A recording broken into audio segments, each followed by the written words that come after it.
Sebelum menuju ke pembahasan, buat teman-teman nih yang mau gabung grup diskusi KIP kuliah dan bertanya kepada teman-teman yang lebih berpengalaman, tinggal klik gabung. Nah, teman-teman tinggal join membership mahasiswa KIP kuliah dan hubungi nomor tertera dan kami akan memasukkan teman-teman semua ke dalam grup. nah buat teman-teman yang masih belum subscribe channel ini, silahkan klik subscribe. Kenapa? Karena kedepannya kami akan membahas putar KIP kuliah yang tentunya menarik dan bermanfaat untuk teman-teman semua.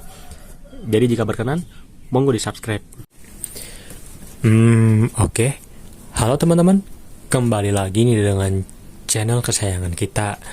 Nah, pada video kali ini aku akan membahas tentang apakah benar soal UTBK SNBT 2023 tidak sesulit tryout. Nah, namun di sini aku juga mau menjelaskan nih, kenapa sih aku mau membahas video kali ini ya.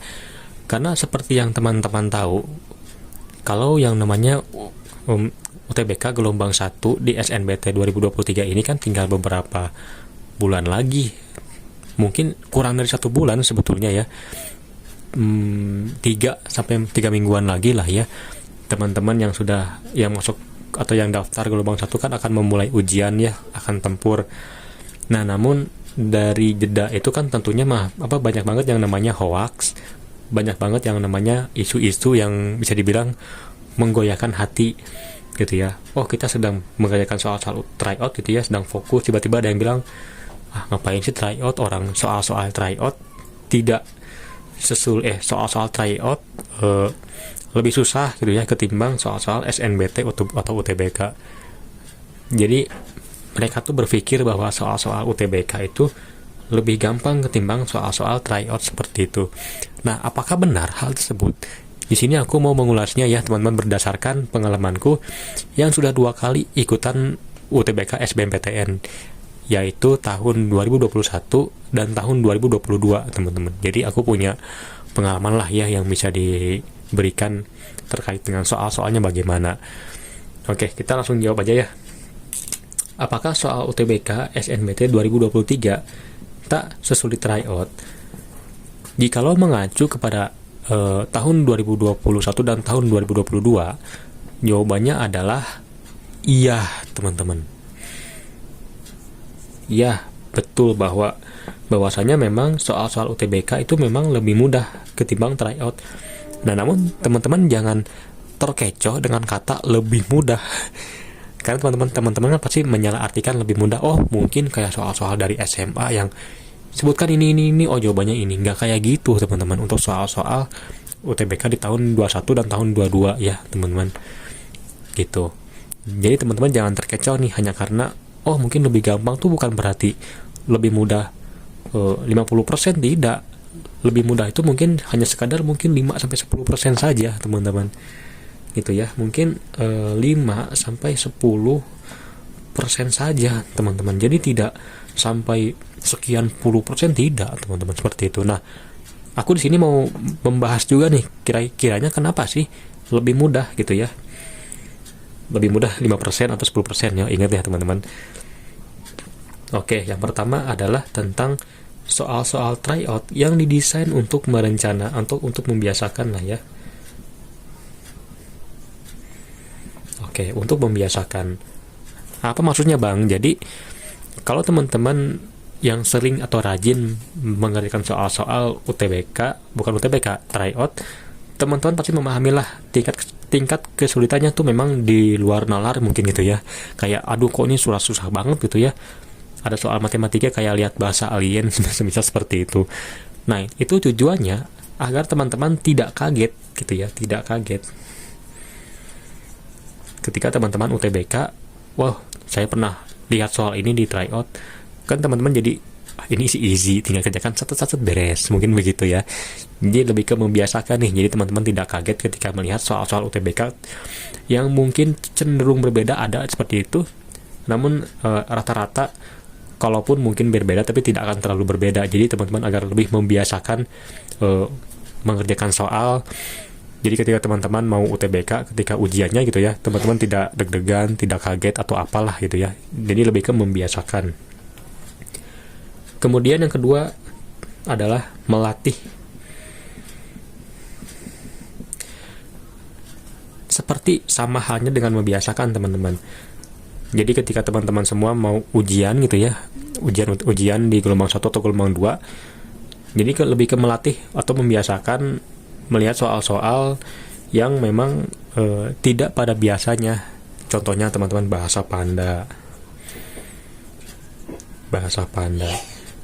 Aku pun waktu 2021 waktu SBMPTN memang baru tahu ada yang namanya bahasa Panda setelah UTBK. Bayangin teman-teman, baru tahu. Tapi alhamdulillahnya bahasa Panda yang ada di tryout ternyata tidak ada di UTBK di tahun 2021 ya teman-teman, tapi di tahun 2022 itu ada 1-2 soal ada teman-teman, seperti itu. Jadi lebih ke untuk melatih agar tidak kaget lah, lagi-lagi nih teman-teman, seperti itu. Kemudian mungkin di sini lebih ke teman-teman bisa memahami atau melatih dengan berbagai macam jenis soal gitu ya. Jenis soal. Jadi teman-teman kan semisal ada soal, contohnya kan ini ada bahasa Panda nih.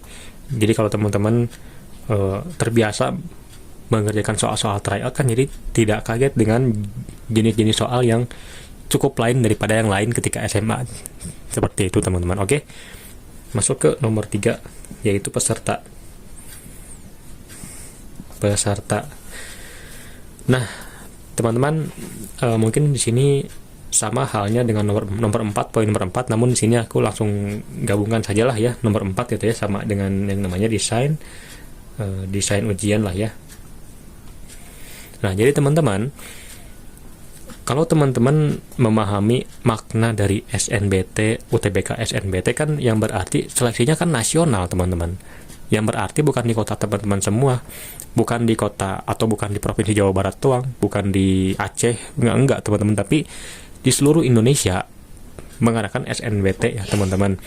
Nah, yang berarti kan seluruh siswa atau lulusan SMA, SMK ya di seluruh Indonesia kan melakukan ujian untuk bisa masuk ke perguruan tinggi negeri impiannya. Nah, sayangnya kan kalau teman-teman bisa memahami yang namanya ketimpangan sosial, yang dimana di daerah-daerah yang terpencil gitu ya, kan yang namanya akses ke pendidikan masih sangat kurang. Nah, kalau mereka semisal bertempur dengan teman-teman semua yang SMA-nya tuh elit gitu ya, mahal dan lain-lain, kan itu sudah menjadi berbeda udah berbeda kalangan lah teman-teman.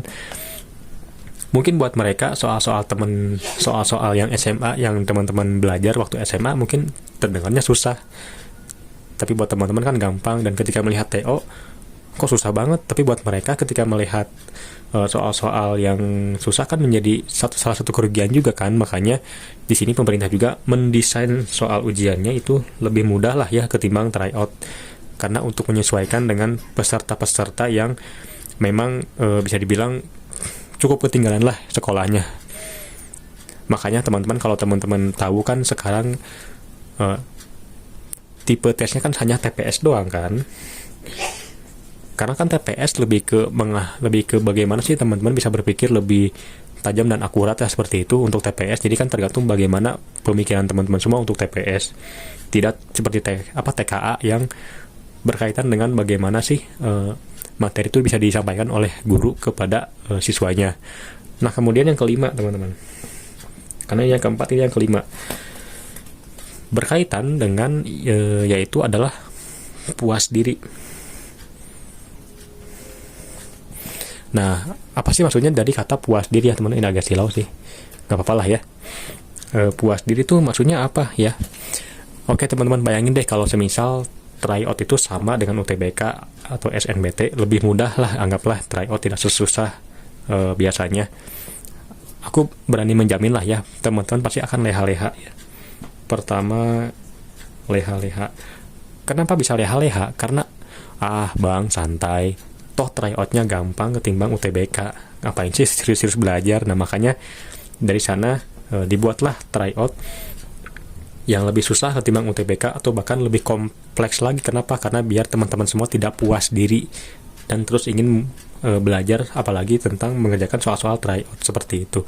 Jadi agar teman-teman semua tidak puas dengan hasil dan akan terus belajar tentang tryout gitu ya, atau yang mengerjakan soalnya lah begitu teman-teman. Oke teman-teman, berikut adalah pembahasan apakah benar soal UTBK SNBT 2023 itu tidak sesulit tryout? Nah, semoga teman-teman semua bisa memahami apa yang aku jelaskan. Kita bertemu lagi di video selanjutnya. Goodbye.